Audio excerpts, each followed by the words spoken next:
नमस्कार। आज हम इतिहास के एक ऐसे पन्ने को पलट रहे हैं जहां सवालों के निशान जवाबों से ज्यादा गहरे हैं। बात हो रही है भारत के दूसरे प्रधानमंत्री लाल बहादुर शास्त्री जी की। जनवरी 1966 ताशकंद में उनकी मृत्यु हुई, वो भी बहुत रहस्यमयी परिस्थितियों में। जी। और देखिए, आधिकारिक तौर पर तो वजह बताई गई थी हार्ट अटैक, दिल का दौरा। लेकिन कहानी असल में यहीं से शुरू होती है, खत्म नहीं है।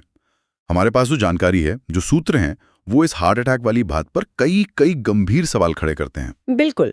तो आज हम इन्हीं सूत्रों के आधार पर समझने की कोशिश करेंगे कि ये गुत्थी है क्या। क्या ये वाकई सिर्फ एक हार्ट अटैक था या फिर पर्दे के पीछे कुछ और ही चल रहा था। पहला शक तो तभी होता है जब हम सुनते हैं कि उनका शरीर नीला पड़ गया था। हाँ, और ये शक और गहरा हो जाता है जब हम उस वक्त के माहौल को देखते हैं। ये सब हुआ कब? 1965 की भारत-पाकिस्तान जंग के ठीक बाद। ताशकंद में, जो तब सोवियत संघ का हिस्सा था, उज़्बेकिस्तान की राजधानी, वहां शांति समझौता हो रहा था। हाँ, 10 जनवरी 1966 को शास्त्री जी ने पाकिस्तान के राष्ट्रपति अयूब खान के साथ उस ताशकंद समझौते पर दस्तखत किए। बहुत बड़ा मौका था वो। बिल्कुल। लेकिन समझौते की स्याही सूखी भी नहीं थी। कुछ ही घंटे बीते होंगे और 11 जनवरी की सुबह अचानक उनकी मौत की खबर आ गई। पूरा देश सन्न रह गया था। और यहीं से वो चीजें शुरू होती हैं जो मेल नहीं खाती, गड़बड़ियां कह सकते हैं। सबसे पहली और मैं कहूँगा सबसे चौंकाने वाली बात, उनकी मृत्यु के बाद कोई पोस्टमार्टम हुआ ही नहीं, शव परीक्षा की ही नहीं गई। ये तो बहुत ही अजीब बात है। किसी देश का प्रधानमंत्री विदेश दौरे पर एक तनावपूर्ण समझौते के ठीक बाद अचानक मृत्यु हो जाए और पोस्टमार्टम न हो, ये तो स्टैंडर्ड प्रोसीजर के बिल्कुल खिलाफ लगता है। इसकी कोई वजह बताई गई कि क्यों नहीं हुआ? कोई ठोस वजह, कोई आधिकारिक कारण कभी सामने नहीं आया। क्यों नहीं हुआ पोस्टमार्टम? ये अपने आप में आप सोचिए कितना असामान्य है। शक तो यहीं से पैदा होता है। किसी भी जांच का पहला कदम यही होता है ना, कि मौत का असली कारण पता चले, और वो ही नहीं हुआ। और इसी वजह से कई थ्योरीज भी सामने आईं और इन थ्योरीज को सबसे ज्यादा बल मिला शास्त्री जी की पत्नी श्रीमती ललिता शास्त्री जी के दावों से। जब उन्होंने पार्थिव शरीर देखा तो उन्होंने जो बताया वो बहुत बहुत गंभीर था। जी, ललिता शास्त्री जी ने बार बार ये बात कही कि उनके पति का शरीर नीला पड़ गया था, पूरा नीला। और इतना ही नहीं, उन्होंने कहा कि शरीर पे कुछ अजीब से कट के निशान थे, और जैसे कहीं जलने के निशान हो वैसे भी थे। अब ये बातें हार्ट अटैक के लक्षणों से तो बिल्कुल मेल नहीं खाती। शरीर नीला पड़ना, ये तो जहर की तरफ इशारा करता है अक्सर। तो एक तरफ है आधिकारिक कारण दिल का दौरा और दूसरी तरफ उनकी पत्नी कह रही हैं कि शरीर नीला था, उस पर कट के निशान थे। इन दोनों बातों में तो जमीन आसमान का फर्क है। ये कैसे मुमकिन है? यही यही तो सबसे बड़ा सवाल है इस पूरे मामले में, विरोधाभास।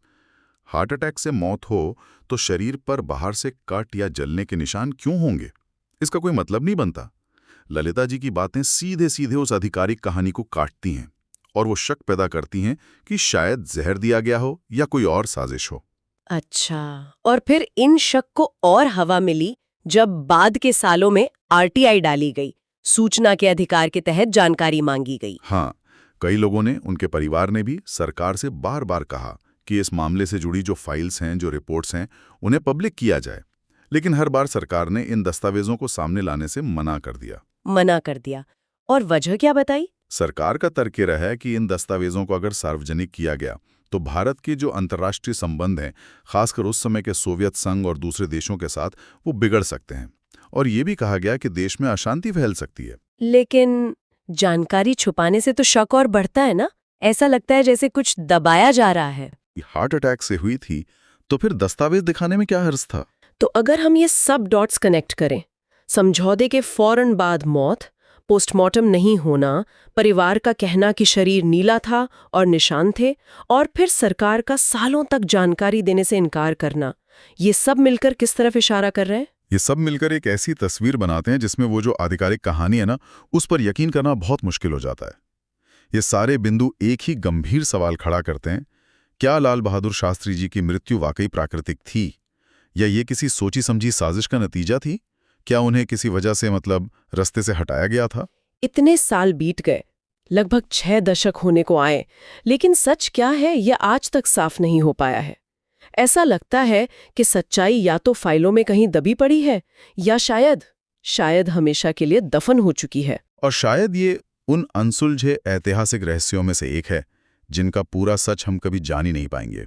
ये एक पहेली है जो हमें बार बार सोचने पर मजबूर करती है कि इतिहास के जो अहम मोड़ होते हैं उन पर असल में क्या हुआ था, हम कितना जानते हैं और कितना हमसे शायद छिपाया गया है। वाकई ये सोचना भी परेशान करता है कि देश के इतने बड़े नेता, प्रधानमंत्री की मौत पर इतने सवाल हों और जवाब नदारद हों। ये याद दिलाता है कि सत्ता और राजनीति की दुनिया में कितने राज दफन रह जाते हैं। और शायद यही अनसुलझापन, यही रहस्य हमें इतिहास को सिर्फ पढ़ी हुई बातों की तरह नहीं बल्कि सवालों